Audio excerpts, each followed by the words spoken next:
A gentleman sent me a message.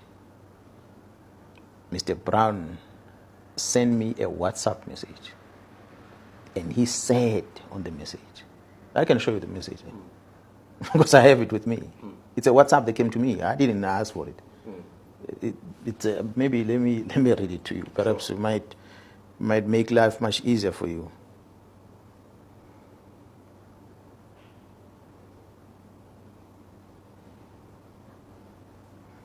His name is Brown Mkhwanazi, and I'm going to take it right there. The first message came on the 30th of September 2024, and it was sent at in the afternoon at 16:14 in the afternoon, and it reads as follows: My General, Brown Mkhwanazi from Northwest. That's a first intro. I don't know the person. I don't have his number on my phone. Nothing. An internal attempt to discredit you through defeating the end case. Yeah, that's what he said. It's a second message that came 3 minutes later, 16:17. An internal attempt to discredit you through defeating the end case. It ended there. I did not respond until the following day when I saw the message on the 1st of October. I responded. My response was that, morning, sir, what are you talking about? What defeating case are you referring to? And who is behind that? That's a question I asked him. And that was about 7:44 in the morning, the following day, which was on the 1st of October. On the same morning, in the same minute, he responded by writing a word thanks, I assume, but without its TH and X. Thanks.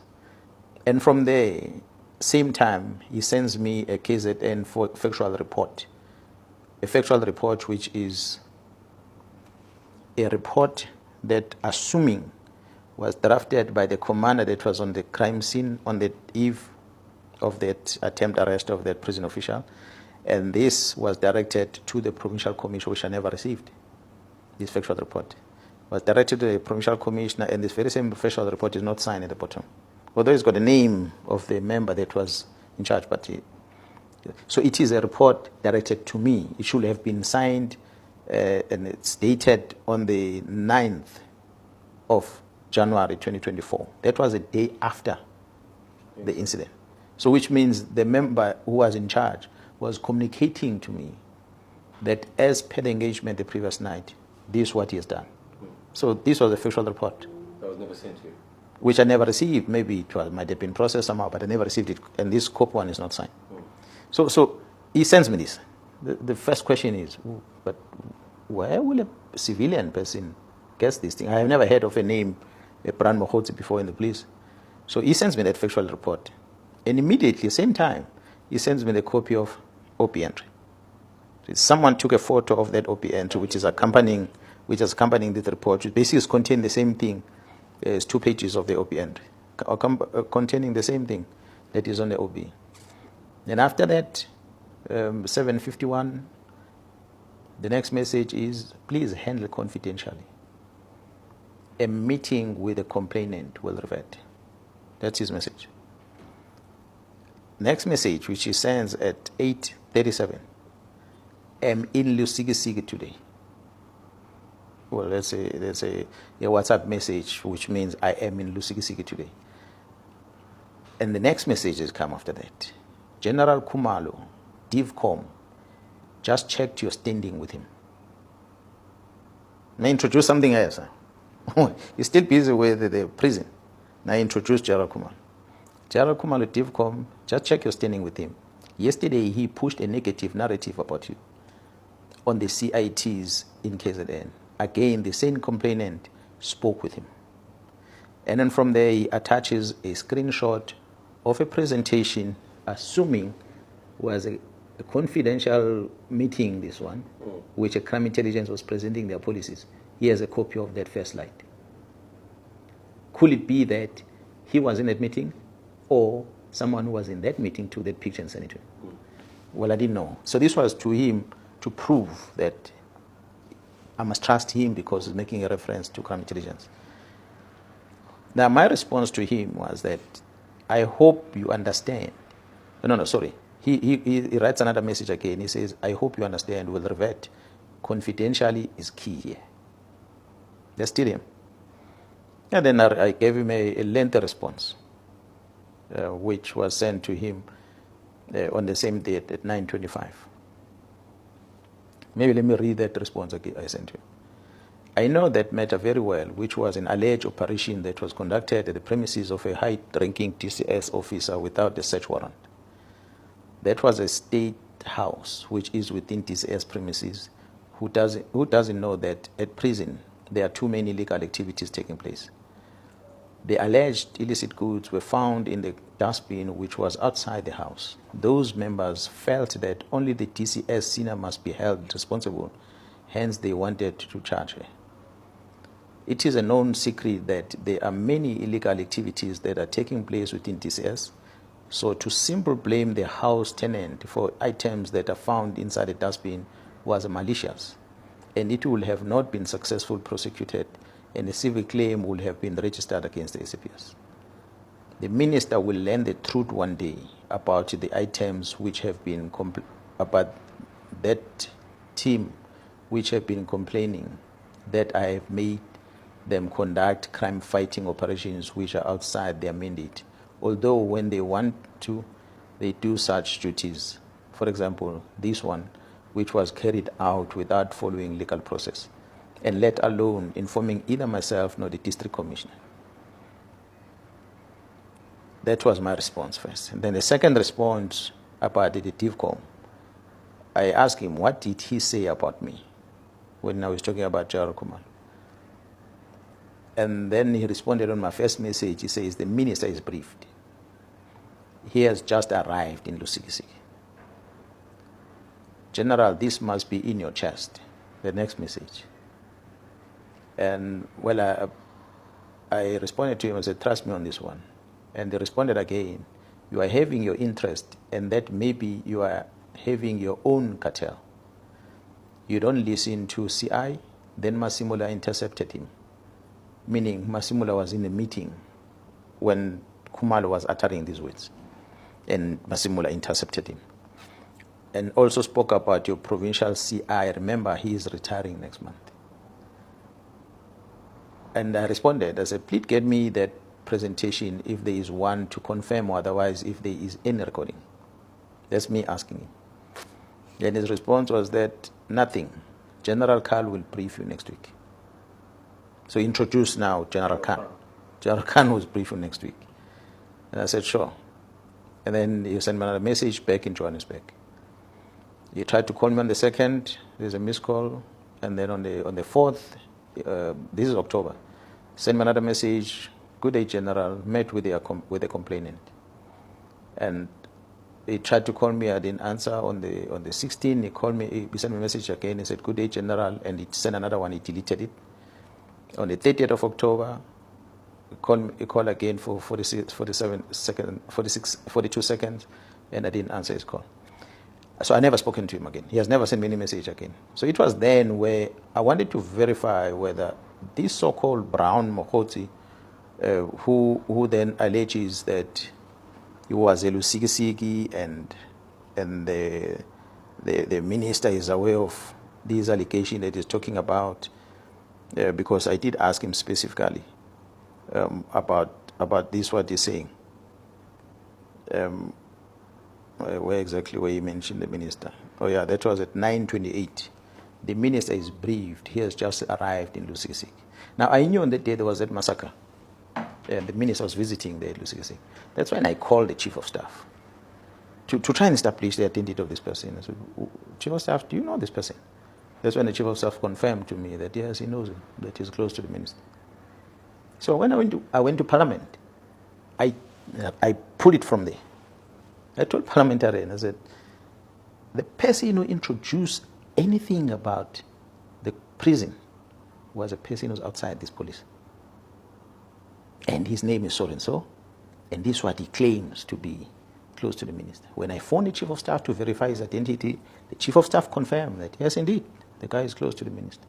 But he's not working for the minister. He's maybe a politician or somewhere from Northwest. So, but how will a person who's outside the department have in his possession information from the police, a report as well as a copy of the OP? How does he get hold of it? And then he make reference to him in Likisikisiki with the minister, and the minister has been briefed, and he make a reference of Gerald Khan, who is going to brief me about more information. So it was just strange, but I never wanted to get involved with it. I concluded that perhaps this whole thing is coming up as a result of my acceptance of an appointment to be a presiding officer of a matter against Gerald Khan. And I believe at the time, because the lawyers were sending me emails and the likes, I started believing that, so someone perhaps wants me to back off from the case, and I will not back off from the case, because I accepted that I'm going to preside over that. There must be fairness on both sides. What is the interest of the employer and what is the interest of the employee? That's why I went for that hearing. And the matter set, and I felt that I dealt with it fairly. And I cleared Gerald Khan on all those charges that they were leveling against him. And instead, which was strange, that the charges that leveled against Gerald Khan, never mind the media issues that came up, but prior to that, but the charges that were leveled against him were coming from the recommendation from the IP. It is the IP that initiated it, that he must be charged, together with the others from TPCI. But those at TPCI, investigation was done and they were not subjected to disciplinary hearing. But Khan was. And I sat there and I listened to the matter. And I cleared him. So when I cleared him, suddenly, after that, IP started their investigation. That's what became strange as to, but okay, IP, you are now starting with the investigation. Could it be that my finding against Khan did not favor you? Or what is the reason? It was strange. And then they throw the minister's name on it. And again, I wrote to the minister, Minister, they're throwing your name on this thing. Is any evidence that did you communicate with them? And the minister sent me an email. He said, no, you never did that. You must ask IP. So I had no reason not to believe what the minister is saying, because he said he never did that. They just wrote his name there, but they did not produce anything as an evidence of saying that the minister did refer this thing to them. So it remained an IP thing. So where the IP is going with it, there was a media statement of saying, no, it didn't come from the minister, it was a whistleblower or an anonymous complaint. And I'm thinking, how do you have an anonymous complaint on a matter that is in a public place for 2 months? Even went to the portfolio committee. We ventilated on this in the portfolio committee. Suddenly you are investigating a tip-off about that. The very same thing. The same thing that Mr. Mkhwanazi has. He has it on his phone. In September last year, a new IP are getting it now anonymously. So for me, I just felt, you know what, let them investigate whatever they're investigating. So you hear what I'm talking about. I never mentioned Gerald Sibia, not once. The whole thing about the correctional service, it started there, introduced to me by a person who claimed to be close to the minister. The only person he mentions in the report is Gerald Khan. And I go for the hearing, and the outcome of the hearing favors Gerald, very same Gerald Khan. And next thing, the IP, who the one that made the recommendation about charging Khan, they are now suddenly investigating this one. So for me, my suspicion on all these things about correctional service is that somebody within IP wanted Khan gone. By all means, they wanted to get rid of him from the organization. And not on him and the others that were recommended. But they were not successful, because we did not just go in a disciplinary hearing with our eyes blind. We tested evidence, and as a police officer, it pained me to see that the person who saved the organization's image, Gerald Khan, in 2021, is the one who's been subjected to a case like that. And it was just not fair. I cleared him, because evidence was presented there who couldn't justify that Khan had done anything wrong. Instead, he is the one who should be giving a medal for what he did, because he saved the organization's image on the day. But it will appear that within IP, whoever people that made the recommendation for him to be charged, they're upset about that decision. I feel the whole investigation thing come from there. I don't think it initiated by anyone. If you are saying Gerald Sibia had something to do, whoever is spreading the rumor, I don't believe that Gerald Sibia had anything to do with it. Not at all. I feel it comes from that institution who wanted Khan gone, because they couldn't get him out. Now they're turning their focus on me. Well, I'll take it. They can try whatever they will come up with. So if they will do this investigation, they can launch any other investigation that they want to. They've got a constitutional right to do that. I can't stop them. But the truth will always come out. So I'm not puzzled. I'm not afraid of anything. If they decide that they are going to launch an investigation, and they're welcome to do that for any other person. Of late, I heard that there is also my name is mentioned on the kidnapping of that person from Watu who was kidnapped and was suspected to arrested. They say no, I was part of that whole investigation that I'm told it ran all the way. I know the team went following up this, and it was DPCI team, not even under the provincial commissioner. But they went to Gauteng, went to Mpumalanga province, and eventually it looks like this other policeman who was alleged to be suspect was caught in Mozambique and brought back into South Africa. Really, the whole issue about the case was handled by DPCI until those people were released. Was DPCI meant? You know, DPCI don't necessarily report to the provincial commissioner. They work independently. So at what stage then do I become part of that? So obviously, if someone feels that they need to target me for whatever reason, I can't stop them. They can do that. But if we're to say all these are happening because of Jarvis Bay, I'll say then no, that's not true. It cannot be. Cannot be. But if maybe there is a worry about, as you are saying, a worry about the other case that is in Johannesburg, that the team from the province political task team is assisting detective in Gauteng with that investigation, if the general feels that perhaps that investigation is directed at him, I wouldn't know. I don't necessarily know the details about every investigation that happens. Yes, some of them I get brief, some of them I don't get brief. I don't follow investigation every single day, but I know that there's some terrible things that happen in Gauteng about other murder cases in Gauteng that seems to have been squashed somehow, that this team is picking up. That seems to be an issue, which is for me the interesting one that is coming up. So obviously there will be many people involved. That's why I said senior officers are involved. And I know for a fact that the senior officer starts from a brigadier, so there is a brigadier involved. General, with that said, and you being privy not necessarily to who's implicated, but of the investigation the political task team are doing, are you not painting a target on your back with making the statements about those certain investigations of people at national? Do you feel that it's your obligation, your duty as a high-ranking SAPS officer to look into those matters, or to have those matters dealt with? Look, let me explain again. Where does it come from that Mkhwanazi starts speaking about people who are uncomfortable about the work that is done by the team from KZN? It is simple because there is someone who influenced the minister to write a letter to the National Commissioner to disband a task team that is deployed in KZN. Someone, who the person is, I wouldn't know. But there is someone who felt that if this team is part of this investigation, they most likely are going to see the end of this investigation. The best is to disband this team. So when you disband this team, those investigations they're busy with are going to fall away. It's against that context that I was making a reference to this. That there's someone somewhere who went and whispered to the minister.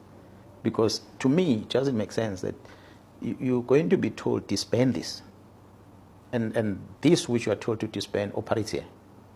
And the Constitution of the Republic, under Section 207 of the Constitution, the National Commission is mandated in consultation with the executive in the province to appoint a man or a woman to oversee and manage the policing in that particular province. So in this case, it is me. For now, until the National Commission decides otherwise, it is me. So when I'm here and the investigation that is done by this task team is done in this province, which I must account to the 12 million people, the citizens of this province, I must account. There's so many political parties that have been affected by this violence over time.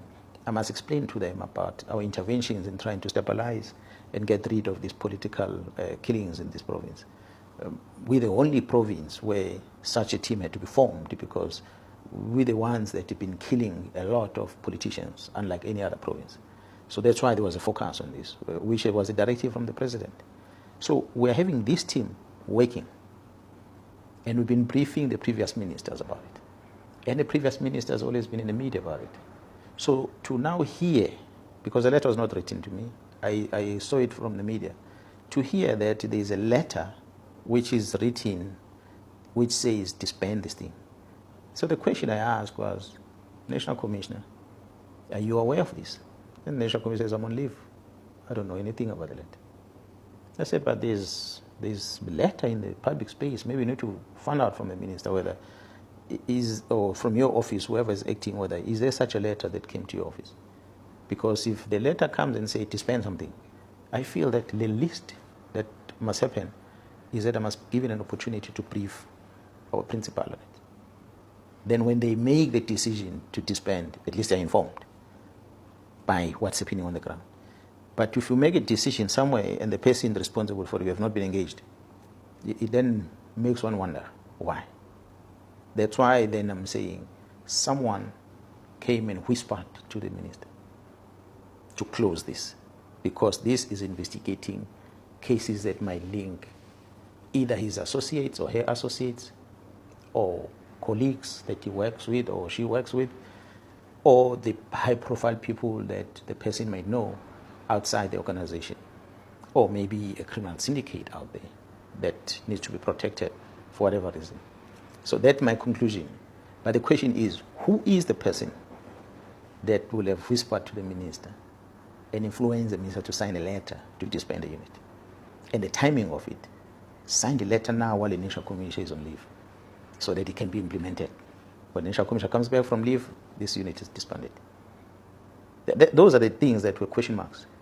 So when I was talking against that. I said, there shouldn't be someone from the head office who's now going to try and influence the minister to destroy investigations that are happening against crime, which means as the team is investigating, they're not only dealing with what they see before them. If suddenly you see a letter like this that says the very same team that is busy must be disbanded, someone is fighting this team indirectly by using the authority of the executive to get rid of them, so that they don't do anything further. So it is that what I was fighting for, and I'm still fighting for it. So if that puts a target on my back, it's a tough thing, because the very same members that are investigating, they've got a target on their back for sure, because they are doing the investigations. So I cannot then sit back when my members are working and don't want to be part of that risk that they are involved with. I must be able to understand what risk they have and be able to divert that risk away from them so they can focus on their work. If that risk must come to me, tough luck, it's going to happen.